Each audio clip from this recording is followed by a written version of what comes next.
to Aging and Spirituality. And tonight, today, we're going to talk about aging without getting old. What are you looking for? That's an important question. I'm Chris Jensen, and my co-host. I'm Kathy Lee Taylor. Hello. We're happy you're with us, and we've got some questions for you that we hope will help you have a life-transforming experience. It's helped us do it. So, my first question. Do you see what's wrong, what's broken, irritating, or disappointing? Or when you enter a room, do you see what's right, what's alive, what's meaningful, and worthy of appreciation? Big difference. As we age, our habit of perception becomes one of the most powerful forces shaping how we experience life. So, in this session, we're going to explore what it truly means to age without getting old, not by denying reality, but by choosing how we see things, ourselves, others, and the world around us. So, we're going to look at 4 areas: choosing what we look at, offering others our most generous interpretation, returning to a spiritual center, and of course, caring for our body. Aging without getting old is not about trying to stay young. It's about staying open. That's the key. So I want to start with, what are you looking for? Aging begins with our attention, not what's happening in our body. It's what our attention is on. When you walk in a room or into a new phase of life, do you instinctively notice what's wrong or what's right? You know, the yoga master at our yoga center has said that if you want to have, spiritual energy move, if you want to live in joy and empowerment, you need to see what's right. You need to focus on that. Because if you're always the critic, you're not learning things. You're not opening yourself to anything new. So this isn't about being perfect. It's about recognizing what we habitually look for becomes the lens through which we experience aging itself. The habit of looking for what's wrong narrows a world. This is the way you do it. This is the way you do it. The habit of looking for what's right keeps us open, curious, and alive. And it's very interesting, where my 3-year-old grandson, there's some things where he'll say, "Oh, this is the way you do it." And then I will explain to him, "Well, that's one way, but you can learn to do something different." And so someone was saying something to him about, "I think you are very smart." He said, "I'm curious." Because Oh, that's so darling. but that's the thing, being curious. Curious. If we're judging, we're not curious. You got to shift your question. Instead of what's wrong with this situation, what can I learn? What's beautiful? How can I grow? What's beautiful about it? Very important shift in our outlook. And just try it. And we're going to do a little practice later that you can go home with this week. But so the second thing is, aging without getting old really has a lot to do with where we put our attention. How do you see other people? This second question is very important. It's as important as the first one. When you interact with someone, are you critical? Are you offering them the worst or the most generous interpretation of who they are and what they're doing? That's really important, because most people are they're judging the other person. And when you judge like that, what you're doing is you're cutting off a flow. You're narrowing everything. This is a really interesting book. My daughter had me read it because she's focused on parenting, and it's called Good Inside by Becky Kennedy. And one of the things, I really appreciated it, because the premise is that every child, every person, is good inside. And people are not problems to be fixed. They're human beings doing the best with the tools they have. And the idea is, when someone does a behavior, what is the most generous interpretation you can make of that behavior? Because very often when we're judging someone, when we think they are doing something obnoxious to us, maybe, let's say, we may not understand where they're really coming from or how we can help them be different. Our most generous interpretation is really important. I did this, I'm using my 3-year-old grandson as an example here again. We went to the grocery store and we got in the car and he didn't want to get in the car seat. So we couldn't move, he wouldn't get in the car seat. And so thinking about what I'd read in this book, The Most Generous Interpretation, and my yoga training, I said, well, what's going on with you? What's really going on here? What do you really want? I could have been getting frustrated and trying to force him into the seat. There's a lot of other options. I could have been judging. I could have been thinking he was being obnoxious. I just said, what's really going on? What is it you want? He said, well, all I want to do is see what it feels like to sit in the front seat for a minute. And I said, oh, okay, go ahead, sit in the front seat. So he climbed up and he sat behind the steering wheel and he went like this for like 30 seconds. And he said, okay. And he came back and got in the car seat. That's so cute. But that is an example, though, of, seeing the most generous interpretation, of allowing the person to see what's really going on. I learned to ask the question. I learned something there, rather than judging and trying to impose, which is what ages us, okay? Right. When we do that. In yoga, we learn, some of the things we learn is we want to practice compassion. We want to suspend our judgment. And the idea is meet what's here with curiosity rather than criticism. Why rather than don't? I've trained a lot of teachers at the yoga center, and one of my co-managers there, she was always very critical of everything. And she said to me, she said, well, you're not critical. Like that was a real negative thing about paying these people to teach. And I said, no, I'm not. I'm looking for how I can help them be the best they can be. And the people I trained are still teaching, some of them. Yeah. But there's a difference, and that criticism of others and of ourselves, we do that to ourselves. It hardens us. All the time, yeah. It hardens our heart. Generosity keeps us soft, flexible, and young at heart. That's where I say, aging, it doesn't have to mean getting old. Getting old is when we narrow and harden. When we're generous in our spirit, I'm not talking about financial generosity. That's a good thing too, but I'm talking about generosity of spirit. We're curious, we're flexible. That keeps us very young at heart.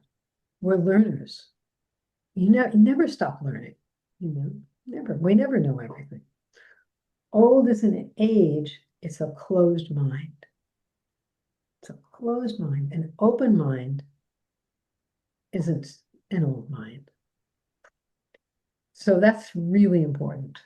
Number 3, my third point, is to return to a spiritual center. Without a spiritual center, life can feel overwhelming, and with one, aging can become very spacious. So your center could be conscious breathing, and you're welcome. I teach a pranayama class online. It's free. You can come to that. Or you can just do some very deep diaphragmatic breaths. Meditation, and Kathy teaches a meditation class, also free. Prayer, sitting quietly, walking in nature, or go by the ocean and watch the horizon and trees or the sky. It's not so much about making an effort as receiving, as just returning, opening yourself up. And in yoga, we say it's about shedding the things that keep us from our natural state. What's funny about what you're saying is in a lot of ways, you spend your old age trying to be a little kid again. Yeah, yeah, that's absolutely true. That's absolutely true. That's why our grandchildren delight us, right? Right. Because That's why they're great, because I feel like, oh, good, I can be, have the 3-year-old curiosity again, You can let go of all the stuff that happened in between 5 and 75 and just go, okay, don't need that anymore. Let it go. Let's just be open and have fun and play with the Yeah, I universe. was playing, I was watching him and we went to the park with a football and he wanted to play on the grass and tackle each other. And so we were tackling each other and the grass was wet. And I had a great time. It was great. And we went back and so my daughter, said, what were you guys doing? Because and I said, well, we're playing tackle football in the grass, in the wet grass. And she said, oh, were you okay? And I said, yeah, I had a ball, right? Are you? Yeah, she's gonna be right in a few years, man. If he tries to tackle you, he's gonna be huge. Yeah, well, that's gonna be good. He's already like up to here, 3 is up to here. I mean, but Oh my that'll be a different level, God. But, Dad will step in and get tackled. yeah. But a spiritual center is so important. It gives us perspective, calm, grounding, a sense of what we are more than our stories or our struggles. Right. People don't get old because of time, they get old when they lose their center. That's really it. The center So becomes our anchor, especially as life changes, role shifts, and the outer world feels less predictable. When we lose touch with our center, we become reactive and we contract. I, when I see myself be reacting to something, because of my training in yoga, that's when I try to, if I can, just step back, get away from the situation, and do some deep breathing or meditate or do something to recenter so that I can respond to the situation with openness, with curiosity, with love, rather than I was just writing that the other day. I think I did a post on one of my social media accounts and said basically your job is to return to center every day. The journey is to return to yeah, source yep, every day. yeah, That's it. that's it. That's it. That's the whole program. Yep, that's it. And whatever it is for you, I mean, when we return to it, we regain perspective, peace, resilience. Youthfulness lives in being present. And I Yeah. wanted to share a simple yoga practice. So we're not going to do it now, but I just want to share this with you that you can do like for 5 minutes. Take a very simple object, like a flower, a real one or artificial one, and just relax, sit in a relaxed position, look at the flower, and your mind is going to drift off. When you notice it drifting off, bring it back to the flower. And just keep doing that for about 5 minutes. You'll feel more calm. And if 5 minutes is comfortable, another day, try it for 10 minutes. Because what you're doing is you're bringing yourself to center. Take some deep breaths first, deep diaphragmatic breath, 2 or 3, and then just do that. Do that. Try that. It will help you get to a spiritual center. That sounds like such an easy, simple process, but what Chris is talking about is something that will allow you to be able to learn how to concentrate and focus better. Yep. You'll focus better and you'll be able to catch yourself and say, oh, I need to center. Maybe you're getting really stressed by something. You can go in another room or go somewhere else and take a few deep breaths and then look at your flower. Or, after a while, you can close your eyes and just visualize it, if you're in that kind of situation. But it Yeah. will help you. It'll change the dynamic right away. Yeah. The energy for sure. So the fourth thing that we cannot ignore is care for the body that carries us around. If the body, yogis say the body is our temple. So we have to take care of it. Spiritual wisdom doesn't replace physical care. It supports it. They work together. So aging without getting old means honoring your body with adequate rest, regular appropriate movement for you, nourishing food, and respect for limits without resentment. So, if you have a limitation, maybe you have knee surgery or something, and so, you have appropriate movement, respect the limits, but that's fine because you've got that movement. It's not about perfection, it's about partnership, working with your body as a partner instead of fighting it. Hmm. The body's not the enemy of aging, neglect is. ignoring it and neglect is. So don't neglect your body. That's why, in yoga, asanas are very important. You know why they were created?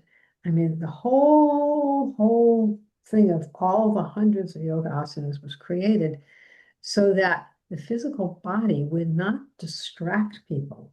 It would be healthy, relaxed, more or less pain-free, so that it could support your mental, emotional, and spiritual growth. Because it's hard to meditate if your body's ailing, No, So, I wanted to say something about the physical body because when you're talking about it, aging being an enemy, it's so easy to fall into that. And when I go into I've been going to this Tai Chi class because I've been dealing with some physical issues. And one of the things this guy does that has nothing to do with like fixing what's wrong with me physically is that he'll do these relaxing exercises.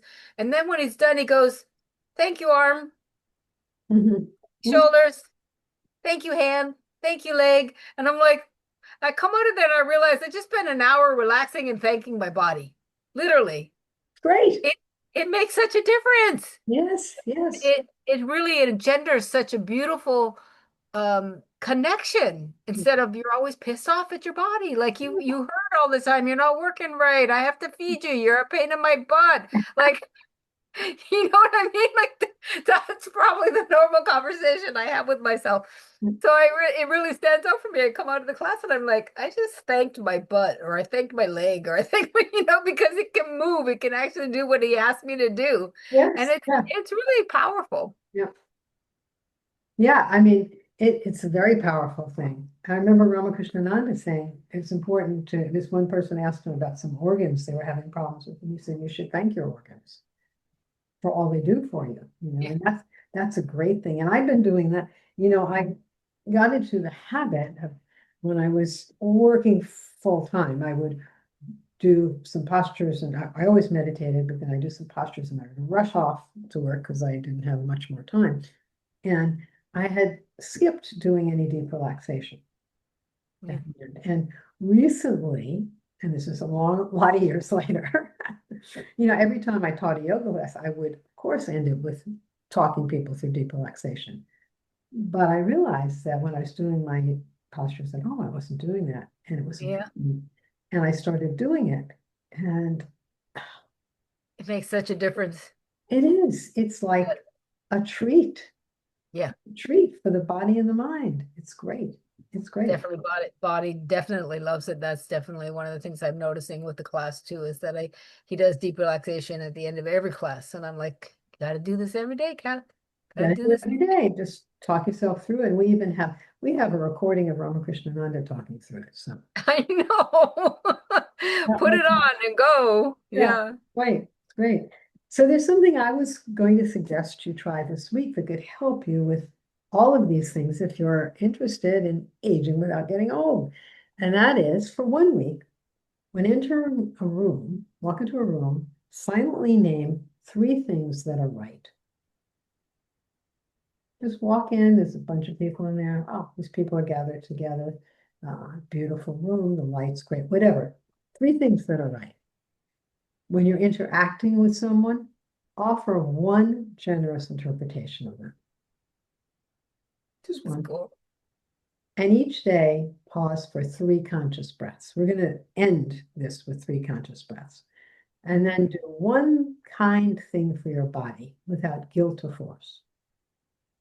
Those are powerful. Yeah, my husband, who loves chocolate, just showed me a health alert on TV where the National Institute of Health, or one of those reports, said that eating some dark chocolate every day was good for your heart. And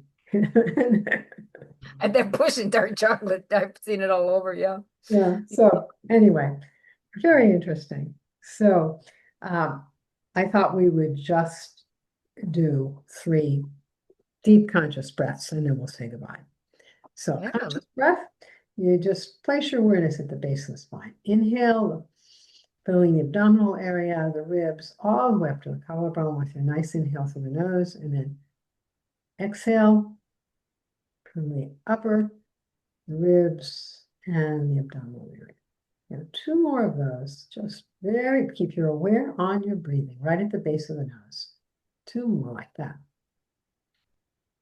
Abdominal area, ribs, air goes all the way up to the collarbone. And now exhaling from the top down. And one more. If your mind drifts, put your awareness back at the base of the nose on the breath.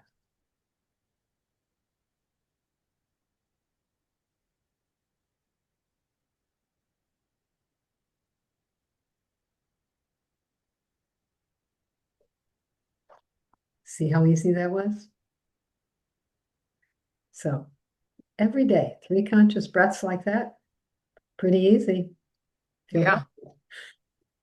It's like it's almost as powerful as doing chanting Om 3 times. You can Yeah, feel it your whole yeah, body. It's almost the yeah, same. yeah. It's great. It's great. Just simple thing. Doesn't have to be time consuming. What I'm talking about here is doing these little things and having a shift in perspective. Beautiful. So let's all grow more open, right? Yes, no kidding. I love this one thing you have on the end here. Old is not an age, it's a way of seeing. Yeah, Remember that, yeah, folks. That's really powerful. yeah. And Way generosity keeps the heart young. That's really important too. It's a way of being, and you have a choice Yep. to go out there and breathe deep. Yeah. Yeah. So have fun with it. Let us know what you think of all this, because this is all about us sharing with you some stuff that's helped us that we know, and we'd love to have communication with you about it. Yeah, go to YouTube. Yeah, go to Subscribe, like, and YouTube. share, Yeah, share it with your friends. So, please. yes, have fun with it. Thanks for See you next coming. week. Bye. Bye.